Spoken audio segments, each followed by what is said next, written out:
Ever feel like you're working hard, but your bank account isn't? In today's episode, we're going to help you take the reins of your finances. You'll learn how to identify those financial blind spots that are draining your wallet. We'll share practical, real-world budgeting techniques that actually work. And we'll unpack the psychology behind why we spend and how to master your mindset. All that and more, so stick around. Talk English Podcast. English podcast for learning English. Welcome to the Talk English Podcast, your go-to resource for mastering advanced English through real-world topics. I'm Sarah, and with me as always is John. Today we're diving deep into a topic that touches everyone's life, daily expense management. We're calling this episode The Art of Conscious Spending, Mastering Your Daily Finances. Before we get started, if you find this episode helpful, please remember to hit that like button, subscribe to our channel, and share this video with a friend who might benefit from it. Your support helps us create more valuable content for you. Absolutely. Let's face it, money management isn't just about spreadsheets and numbers. It's a profound aspect of our lives that affects our stress levels, our relationships, and our overall well-being. Today, we're not just going to talk about budgeting. We're going to explore the psychology behind our spending habits and give you the tools to take control.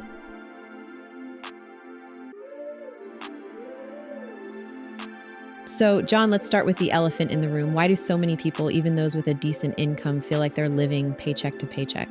That's a great question, Sarah. I think a lot of it comes down to what I call financial blind spots.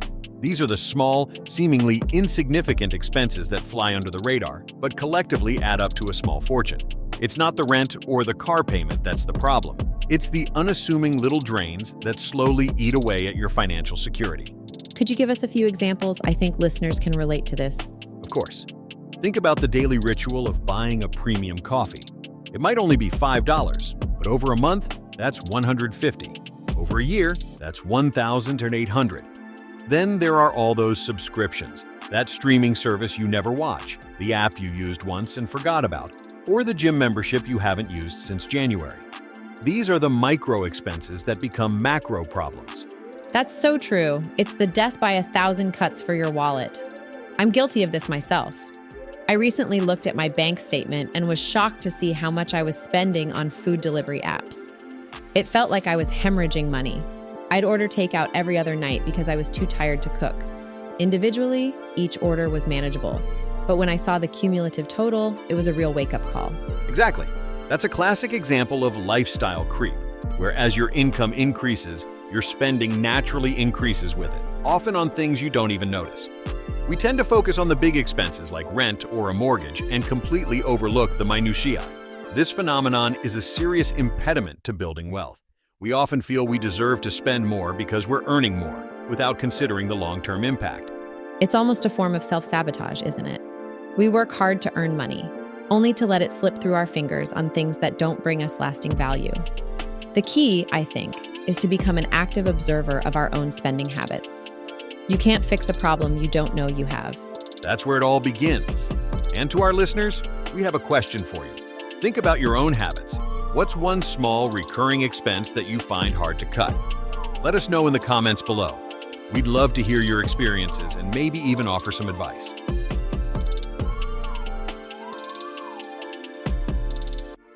So we've identified the problem. Now, let's talk solutions. What are some actionable strategies people can use to regain control? The first thing I'd recommend is embracing some form of budgeting. Now, I know that word can sound intimidating, but it doesn't have to be restrictive. One effective method is zero-based budgeting, where you allocate every single dollar of your income to a specific purpose.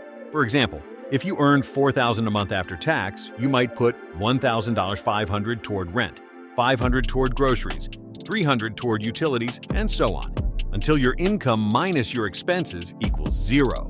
Every dollar has a job, and no money is left unaccounted for. This method gives you complete control and transparency. That's a fantastic approach. It forces you to be intentional with your money, rather than just letting it fall by the wayside. Another method I've found incredibly useful is the envelope system, a throwback to a simpler time. You use physical envelopes for different spending categories like groceries, entertainment, and gas. At the beginning of the month, you put a set amount of cash in each envelope. Once the money in the envelope is gone, it's gone.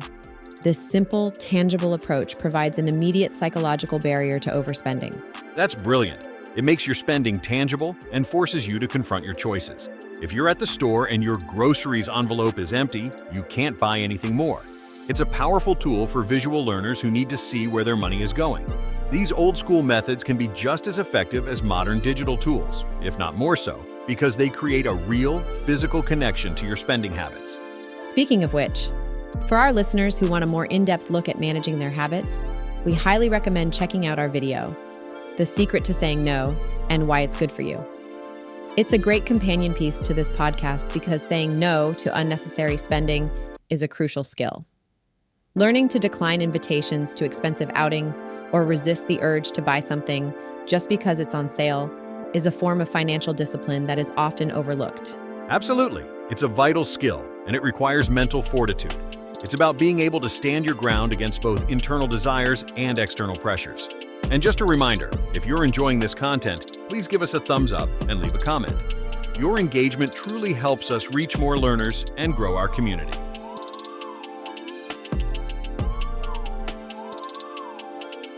Let's pivot to the mental side of things. Managing money isn't just about math, it's about psychology. Why do we feel the need to spend even when we know we shouldn't? A lot of it stems from social pressure. There's this pervasive feeling of keeping up with the Joneses, where we feel compelled to buy the latest gadgets or go on expensive vacations just because our friends or neighbors are doing it. It's a vicious cycle of comparison and consumerism that rarely leads to genuine happiness. We buy things we don't need with money. We don't have to impress people we don't even like. It's a cliche, but it's true. Right, it's an endless race. The real win, I believe, is in embracing delayed gratification. Instead of buying that new phone today, what if you saved that money for something bigger, like a down payment on a house or a dream vacation a few years from now? The short-term sacrifice leads to a long-term gain that is so much more rewarding. It's about understanding that the temporary high of a new purchase is nothing compared to the lasting security and happiness that comes from achieving a significant financial goal. That's the crux of it. It requires a fundamental shift in mindset from instant pleasure to long-term fulfillment. It's about asking yourself, does this purchase truly align with my goals? And is it a need or just a want? It's about consciously choosing to invest in your future self rather than indulging your present self's fleeting desires.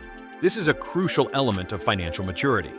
And to our listeners, we want to ask you another question to get you thinking. Beyond budgeting, what do you think is the biggest mental hurdle to saving money? Is it social pressure, a desire for instant gratification, or something else entirely? Share your thoughts with us in the comments section. We look forward to reading your insights. Also, remember that we have a PDF version of this podcast episode available for download in the description below. It includes a transcript, a vocabulary list with definitions, and a short quiz to test your understanding. So, if you want to cement your learning, be sure to grab that. It's a powerful tool to help you review the new vocabulary and grammar points we've covered today.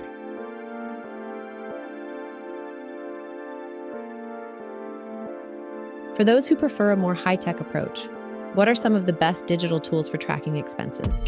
There are a ton of great apps out there. Something like Mint or YNAB, You Need a Budget, links directly to your bank accounts and automatically categorizes your spending. They provide real-time dashboards so you can see exactly where your money is going.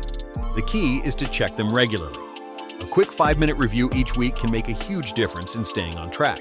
These apps can send you alerts when you're close to a spending limit or when a bill is due, acting as a personal financial assistant right in your pocket. Agreed. These tools can be a game changer. They provide clarity and accountability, turning a vague idea of your spending into concrete data you can act on. It's empowering to see your progress and to realize that you have the power to change your financial future. And speaking of goals, let's quickly touch on that. Having a clear, specific financial goal is what makes all this discipline worthwhile. Are you saving for a new car, a down payment on a house, to pay off debt, or maybe to travel the world? Your goal acts as your North Star, guiding your decisions and giving you the motivation to stick with your budget even when it gets tough. Without a clear destination, it's easy to get derailed. It's a holistic approach, and it's a journey, not a sprint. Remember to start small, track your progress, and be kind to yourself. No one is perfect. There will be days when you fall off the wagon, but the key is to get back on and keep moving forward. And one last time, for all you advanced learners out there, don't forget that the PDF download for this episode is available in the description. It's an invaluable resource to help you review the new vocabulary and grammar points. It's designed to help you internalize these concepts and use them in your own conversations. This has been an incredibly insightful conversation, Sarah. I hope our listeners feel more empowered to take control of their finances and their future. Me too. Before we go, we want to recommend another great video from our channel that connects directly to the themes we discussed today. The Ancient Secret to a Happier Life.